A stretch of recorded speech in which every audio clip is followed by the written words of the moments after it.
si no ma to thi lo ka kai koi no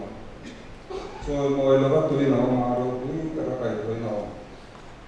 chat lo ka tu no ma thil ti na le kai koi no mi hing lam tak sa tu no ma tharau lam tak sa kai koi no mi hing lam tak sa om chuan tharau lam tak sa om mang lo tan mal sa se pathian ma ko ni lalpa kan pathian kan pa do tak nin mangai tu ton huna hian kan rong bol pui upalal hun lo ma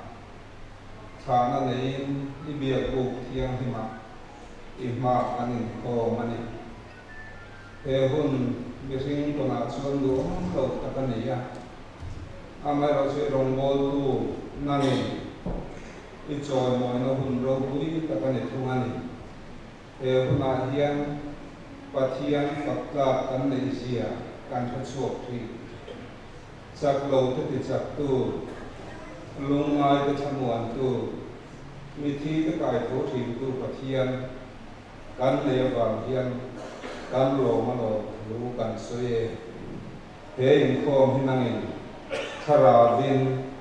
min lon tu la mi mal tin tin he na thamuan na thu ron soya che ku hun lo man kal santa anu pui fanau te helai mana arong bol pui ko ran upa te presbyterian arong bol pui song song le ama kha te ron dal song song tharang hun khatin min bol la chung lam men thi ti la che kan lo pai so krista hin kan di ve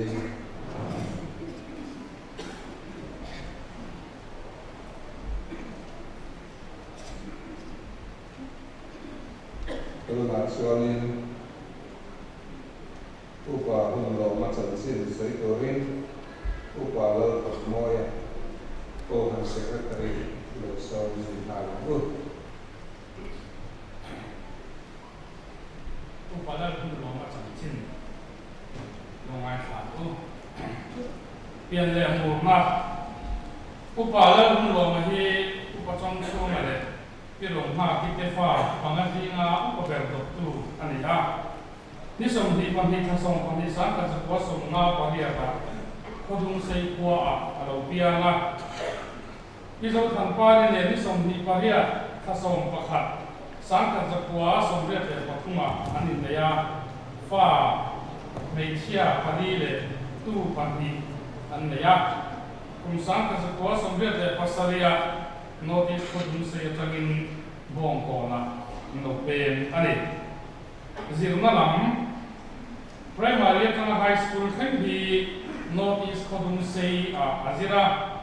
kum sam ka zakwa som ko pasaria SSLC apa sa sam ka zakwa som re da paruka Pasuma University college tagin BSc honors apa sa kum sam ka zakwa som ko le pakhata nebu watamin B.Ed azawa sam ka zakwa som ko le pahu nebu watan ko in MA psychology khatakin azaw le ani ei zonna le na tho notice ko dun se high school kum sam ka zakwa som ria te pahia tanga sam ka zakwa som ria te pari su ma thoka Government KVM High School Science Teacher Lin kum sam ka zakwa somriat pasari atanga sambi le pasari chung athoka indai aizola kum sambi le pasari atanga thokin January ni khan sam ka zakwa sombi le pakhat khan superannuation pensioning achuakta ani rombo na lam ni som pakwa Tadi sang kesekua sumkole pariata, bongkon simbel kokan komiti, member kurupatan han anila, nisong pali kakak sang di dekakata, kokan upatan han anila, nisong pali kasong sang di dekakat kakak susuapan anila, sang di dekakat itu ani. Aizong ha presbytery kompui. Alam dulu baik kalau orang dia tinggal dia, upah dia mana moderator ai zon ma presbytery bong kon simple to kan upatan ani kan fiat to ni upa hun lo ma hi ko khana KTP ya masaka e to ka in mangani da upa ani ma a chang go do se to te KTP ya secretary notice to do say branch saka za ko somret patum le saka za ko somret padi secretary notice to do say bial KTP ya saka za ko somret padi ya na somret le panga committee member bong kon branch saka za ko somret le patum assistant leader bong kon sinven branch saka za ko somret le padi din bong kon sinven branch hian saka za ko som ko ko ale saka za ko som ko le pari ate leader ani poka din saka za ko som ko le pasagya assistant secretary ani bo ai din bong kon ko kana hian senior department executive to saka za ko som ko pare na saka za ko som ko le pari chu mani with Sunday school secretary hi saka za ko som ko le patuma ani boka Ramsar committee assistant secretary hi sangka sa kwasum ko pali January ya ani ichuan bong kon sinven ko kan hi alo indang zuita ani bong kon sinven ko kana upa ani ma ko lote intermediate department leader ani to in Sunday school committee secretary in building committee member in music committee hian secretary chairman along ito poka finance committee secretary ani to nila jang tu hong tu in tu le joint secretary le secretary po along ito ani heng jang ho at hi chung khat ke mai ni lovin tum eno maza at non bo ani upa ani huwa ro na bo kon sinven ko khan Sunday school assistant superintendent le superintendent ani to in joint secretary le secretary in vice chairman le ko khan chairman chung chan ho ke cholo che to boka in sinot sum treasurer ani to building treasurer tuna hian ani me bo ani bong kon pastor viala chambo alo che to Bial Sunday school assistant secretary le secretary in Bial Zaipol director Bial treasurer Bial secretary le Bial chairman alo ni to bo ani Aizon ha presbytery hian standing committee member Sanghi pangale Sanghi le som pasaria ani kum Sanghi le som pakwa khan statistician alo ni to bo ani tin sinat ko bongona ko hian chambo thang alo chen to chung ka chu Sunday school committee Sanghi tanga som pakhu Sanghi som tanga Sanghi som pakite Sanghi som pakumatanga Sanghi som pangate in sinot auditora hian tum Sanghi som pangale som pakate in minute committee ako tumhi ho tum Sanghi pangale Sanghi pakate khan heng chambo pui mo tak hi alo chen to ani in bong kon sinven ko kana mi changen ngai ten gospel ministries an din kumina hian chairman ani me ko ani in bong kon south local forum hian chung Sanghi som pathum matanga Sanghi som pariat chung khan chairman alo to bo ani in Asia kan sema kanan tarlam tello kumin bi ka hian heng na puri mo tak dia che poka ko khan property committee chairman library in charge ani in treasurer building hian tu na kan in khom me na kan bia kin le bia kin thar kan sak me ta oma chumi pahia chuan treasure na a chen bo ani in September 30 to kan committee in long ngai ke le zungal veite en kola kai koi pumbi committee evangelical cell adin thara chairman ani boka akai kolen hoya hian chak ta hala kania chunga chuan operation kingdom ministries te ken pa tuna hian mi pathum dame an ni bok ani tin ama hi mi ngai tong zaidam trong tam lo le na thok no mo mai ani a ko san hatan te le ko kan wok ken abuat sai ang ti re te na hian aku pui ber ani ti ani akha le ko kan ko kan ngai thak ta kan khan hiam ama a ko khanin kan kai pui e ma hen athil thon pe tom te hi ko khanin kan ho pui e ani upalal hun roma thi thu hian ko khan ho te in ba kai in thong se maya amun bo thi kan lo khan zo no lo ti kan in sia akal santa kan tui fanau te au le nau te le wela ma su na lo ta song te pathian kamonin om pu chau se amen.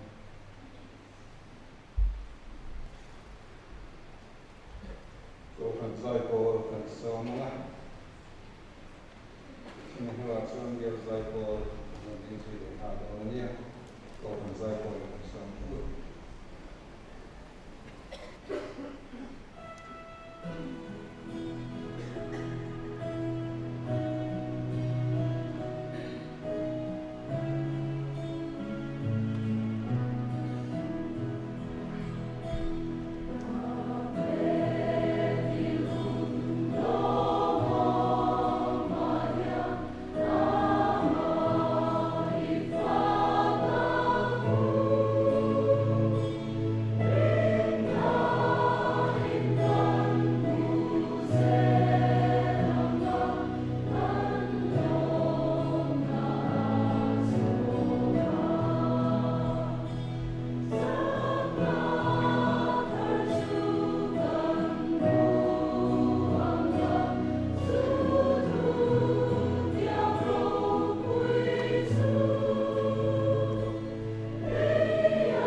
to ten kan sun zong de ha mai sanangin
secretary te kan puipa te po chuwa wang chuwa ne tu na hian anon thengve ania Singapore ni selangin motor apa ni, motor drama apa ni. Aizom ma presbytery upa tele choi tu neil kan minister kan bel mutu athapok maya alom tu kan soi le pasal ni. Hei kumina hian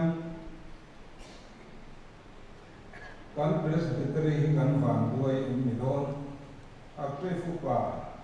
pali kanin vui na ni ta tin pe mu pa khat kanin vui boka chung zinga chung ke po tor tu zinga mi ni be tho chung kanin sia ni so pariat khan ni sing tu ka pa kan vui diama ani che pe mu pa ani thunga tin ka fas ka jan pasal upalan huma kan vui diam to boka kumin sung hian chu vam chuanin kumin chu presbytery moderator berko hianin asun tu kania asu vui tu kani boka ha sak chang chu om nge tin kai ngai tu chang te ko om de bok tin ani chu tu chung ko te tong pui na atang kan sui lang ker ani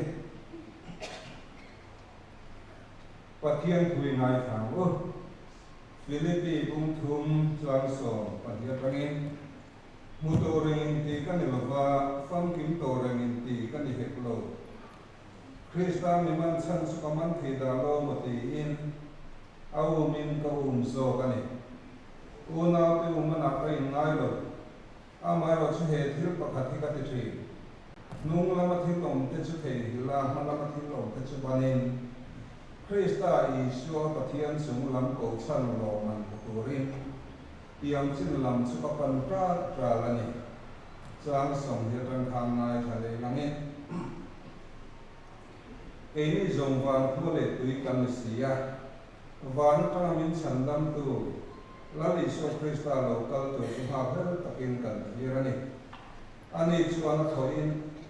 engkim ama thu yin om dir thei chumi thosi ang selin kantom lai taksa hi ama taksa ro puyang om turin asiam thariang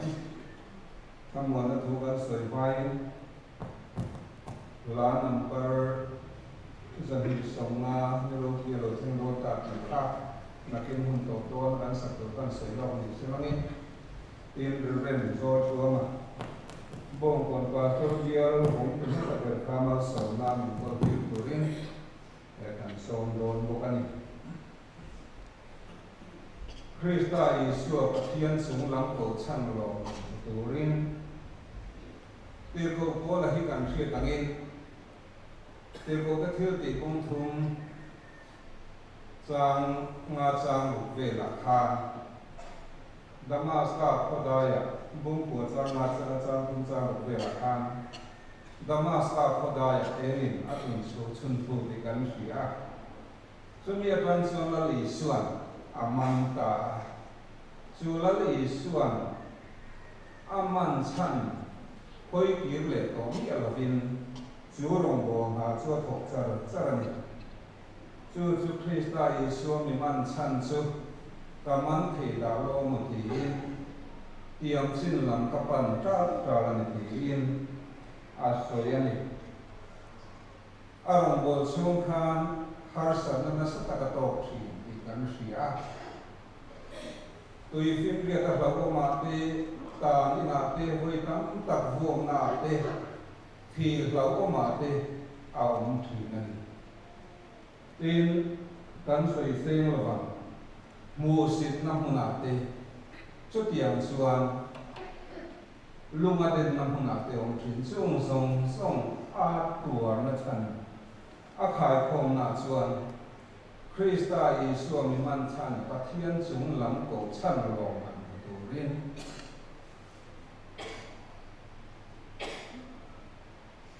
ti na soya pathian chung lam ko chan lo man ati hi kho ve la hian arong bol na lo man ha mua tum lo tia chianga kho ve la khan nun hun ko rom lo tia chianga har sat na be dom na mang an na kho ve na mua ring ani ti a he chianga chulaya chuan a rong bol chan in ha na chu pathian chung lam ko chan lo man ko turin yani ke ni bu pa sar te kan ni ya upa te rong bol poi mo tak tak rong kal khom te kan ni tir ko po la hian har san ka po hian a rong bol chan a he chianga thir tur dik a thir thrin ani Krista Yesu pathian chung lam ko chan a thir la thrin ti fam ki ma om hun tu ti that fam ki ma om hun tu ra thir thrin na chu tiang chuan ke ni poi ko han upa te rùa sun moya ko in khom tra tra kha atu sa hong chi committee kal thul chu kan se chi khovel mi te chuan ni hing tak chuan a thak ma nge an ti chang ko mai the chung te nei poi na ti em chumi po an ni big lo an ti chang ko mai a mai ro chu kan rong bo chan kan hriat chi na la ya chu kan rong bol chan chu he kho vela ani lova Krista Yesu pathian chung lam ko chan lo man mu turin in khom pe lo de dam lo de chung point kan in khom an zo committee kat thu soi in zia ani love kal lo ma yang kan tingai lova Krista Yesu pathian chung lam ko chan lo man mu turin chú kan rong bol chan thir dan ti dik chu thir tu a thirin rong kan bol thi na ni mi te kho vela min fak na ngot thi kan hoi kan thi thu a soi thiam ti ringot te eng mo awa fak na soi chian na po hen ka ni kan rong bol chan ti ko po na in ka na soi chu Krista Yesu pathian chung lam ko chan mi ring ti fam ki ma om na hun tu siam fam ki ma om na hun tu thirin he rong bol ha hi kan ko kan ni atiani awai na kan tha me upa hun lo ma ko hian chu rong bol chan thir chuan chu rong bol ha chu ko ka chu rong bol ha pathian in ato ka ti chu hen chuakin Krista Yesu pathian ko chan chung lam ko chan lo man turin min chot san ta ani tin van khu le tui mi kan ni sia ati le boka van khu le tui mi ati hian a soi na trong kam background kan ngai po chon Philippi mi te ne le khathon ani ya khalai rom ram op an colony chunga khanin sipai kum som ni le pakhat min chol lo an than tin an tran tin chuan rom khua le tui rom citizenship ni na an pe thri na ni awat an lo tir thri na ni cho tia ni lo chon sum tam tak sengin rom khua le tui mi ni na an le bok thri chu mi khua le tui mi kan ni sin tir ko po la na ti kha sipai ho tu pa kha a vongam lo wa a khua le tui mi rom khua le tui mi ni na chu a hlua an ngai sa ni tir ko ko le rom khua le tui mi ani na ai chuan van khua le tui mi ani na hi ada koi mo ada sa na so ka chu mi van khua le tui mi Krista Yesu rin na tharau thiang him om pui na azara ani ti a in chen na chuan anun kong akai roi thi chu lam chu a thir thri na ti sa om veng ka ta na tha amai ro chu kal chu pa hen chen chu ka ta na tha so mani ti tin a soi bok thri na ni chu bang chuan ring tu te hi he kho vel mi tak tak hi kan ni lova lali su Krista thi sin zara tharau thiang him changa van khua le tui mi ni na nei tu te kan ni chú van khua le tui mi ni na nei tu te kan ni na kong ai ro chuan chú van khua le tui mi kan ni na thut nei ro chu kan hriat zual de teu mai chu mi kan soi du chan chu voi na yin kan upa dum tak mai upa ti zinga faklo taka ni tipo ka ria tin van ram kal tur han siar sera upa ti zinga ko an siar tel tur zinga meni khovel ni ko man siar ta sena mo khovel te nai lon te ma sela ni chu pa thiam te na ni chuang lo chu tiang mi chu an ni ya a mai ro chu tiang khovel ta te na ai chuan ke ni na kang ngai hu ter chu van khua le tui mi kan ni na pathian in lal Isu Krista thi sen azara tharau thiam hin hriat tir na pathian fa kan ti kan hriat nei van khua le tui mi kan ni na chuan chumi van khua le tui mi kan ni na hlut zia chu rom hovin rom khua le tui mi an ni na him na chu tir ko kolan rom khomi reng reng i vo them ni a ti khan in vật hiện thì khán spy ho khan an vongam lo vuak kon phal lo ni ka a hu le mai te lo a ro ui le mai van khua le tui mi ni na hut na chu van kon su son kia lo hum hal veng ti rin tora chu wang chuan in van khua le tui mi kan ni na hian pathian khian min tha tham mai lo min hum hal thi kan thi don da ka ra ko hian a khua le tui mi te chu alam turin avan ti ko pia ro thi rang ti rin tu ran a ro ti rang ti rin tu ran chu wangin a khua le tui mi a ne na lo kir le tur te lo chang tur le a van khua le tui an ni na an citizenship ni na ho le tur te chu a sipai ro te ne mi lo mo ti don an mar phu to ton na lo ha tha pang ti ri no chu wangin tha pa tu ran ni lo lung mai tu ra ne a khua le tui mi khu pe la lom te ho tur thiri na lo om nge yang te hi are man em ani tin kan thom lai tak sa hi ama tak sa ro pui ama om turin asiam thar le ang tin eng ti khu na nge ti chu kan thorin lama suan thole na te kan ti thole na huna lal Isu Krista lo kal huna Bible a hian a soya kan soi phi lo ba a ma ro chu thil chiang sai ro chu thole na huna chuan ke ma ni kan thole don ti a chiang sa kan thole dan tu ro chu thi na tak sa a wa kan nei thin kha om to la bin tharau lam tak sa ro pe tu mi lung ngai na thin a ina min ka buộc thin na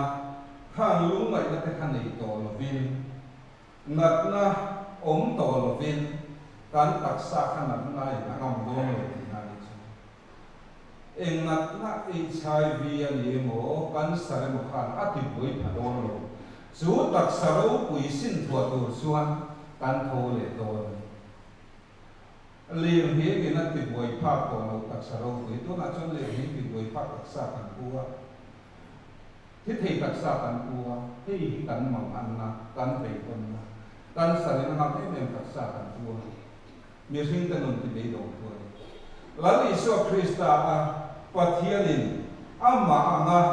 cái thọ tu đặc sản rồi chứ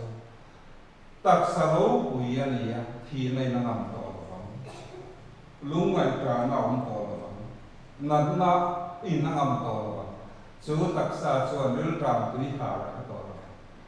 ne tro pui tak sa ka din del do tir ko ko la chuan ko na chuan kan tong lai tak sa hi ama tak sa ko na chuan ni he le tak sa hi kan du lo a chia kan ti bang lo a ma ra chu tak sa ro pui sin thuat cha chuan he lấy đặc sa hiệnกันรู้mấy giờกันเลยchú vang chuan với nia hianกันลงบอลคุยกันขาดาอุปาหุ่นหลงมาhi a lấy đặc sa a lo liềm ta cả chuan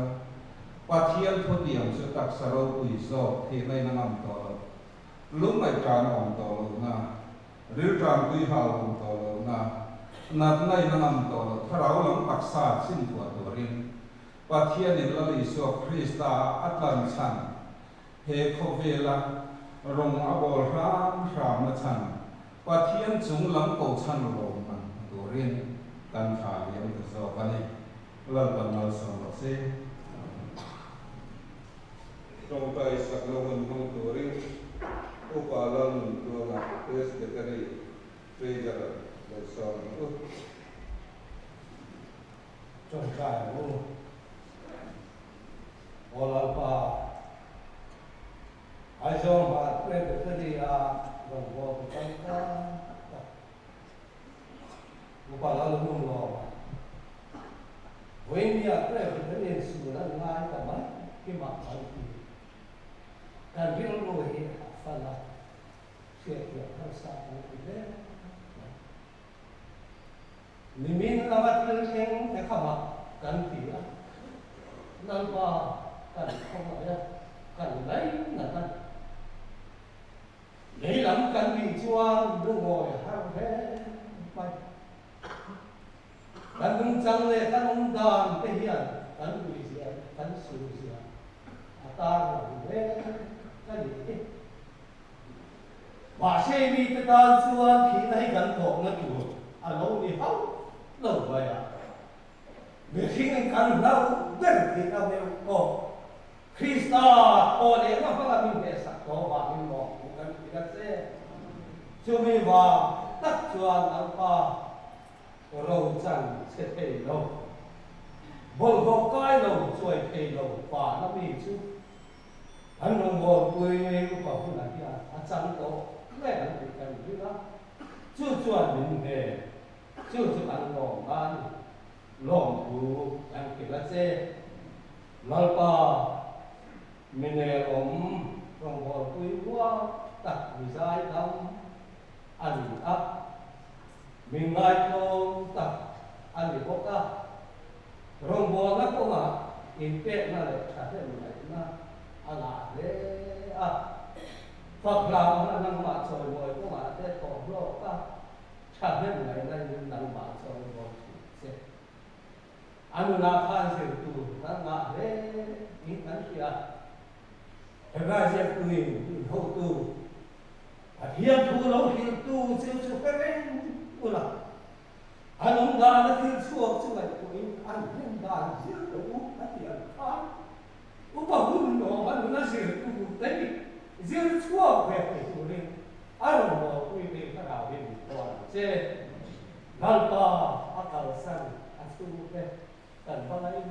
hấp dẫn Remeteri hian eng ma kan te thei lawa eng ma kan ti sat thei lo ve ma se trong chan sang tu pathian kan le che a tu huna hian an chung kuai ku ta kan ha na an chung ko ta kan ro a sen ti hoi takin pa de hiak nu ju ya hian le ko han bel thei se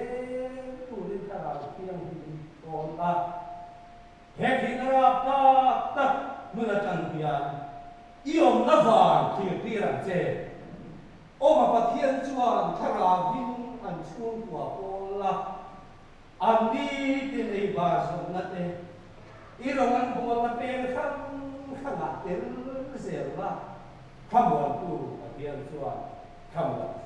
dẻo với là vui tu sống cái cô hi lấy chú cảnh gì nó chú sản xuất các bia sản xuất vé các kỹ nghệ từ mình tin anh mình sẽ đặt tin là chúng làm việc luôn mình tự ti ở xe làm pa hay là chúng ta trong ta được ta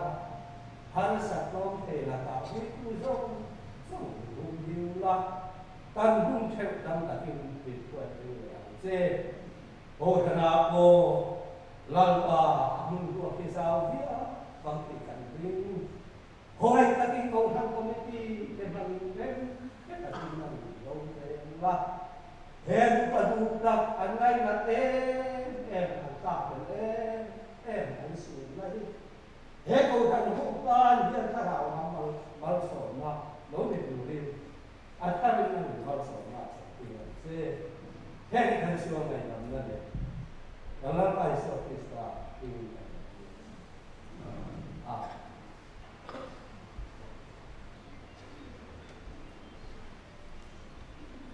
Tulah nanggar semana Kristian kado terus tulah cendonga patian fakir dan sangat dan sok kesuaian beren Pasal tuan man somen pagkir si doan dia patiang pakin bersama.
Chitinamite, namtinamite,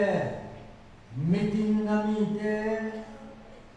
tongtinamite kan pathian tan kupole tuya le. Apalata, withiamamin siam tu kan lalpa Isu Krista me ya chuan. Satuanin ro puinale ro ra na te choi mo na te kumphakai chuanin om sela. Ama kan lalpa Isu Krista khomai na te apa pathian wani mangai nale thamwan nate tharau thian lim thil ti themele kai ko me dom upal hun lo ma tule fa an kuri fa nau te ne la le ama suna hedal upal zong te ne la tuna le chatuan ta ning sa chuma helom jero se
Anh thôm rừng môi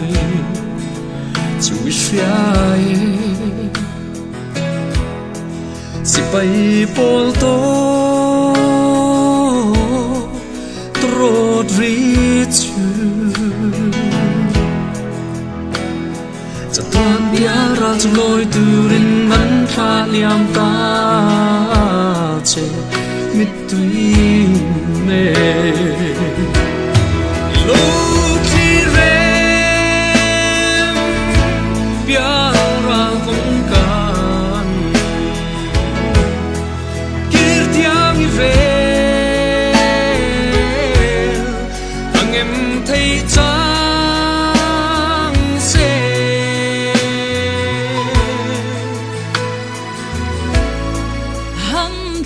Vela vana trangi ishai lengte anko tatu long chang ta te zua pa anko te lung ko pange hai lung mol hi Anh tin nghe ca thara ang cô cho chú thinh mít khát nu lâu mình lệ mấy lâu cầm phâu thầy lâu ý say ta lệ chú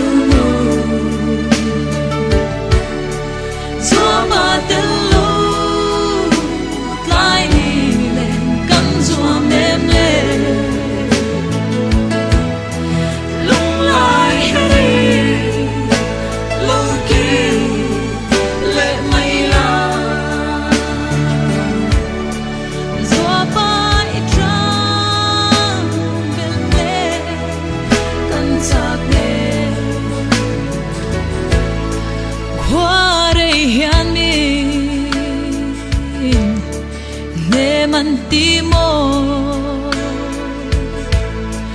lung du tha fa zung le ngai chu ke zong hilai reng ka phal si lo o the chang ve seng zo sua yang i tel din kan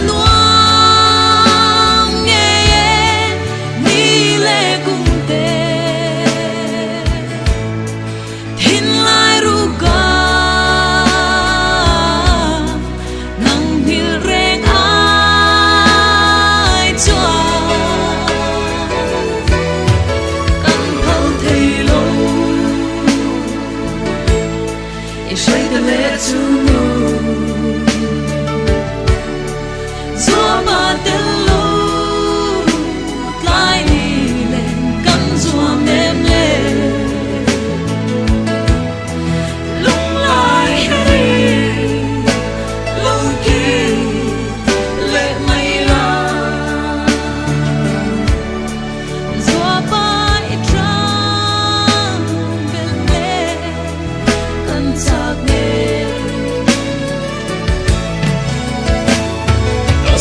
về trả lại bằng la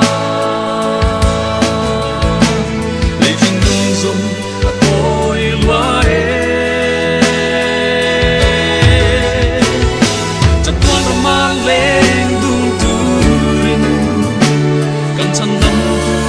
gì dễ la cả lông ca thằng chắc ya ra cùng ca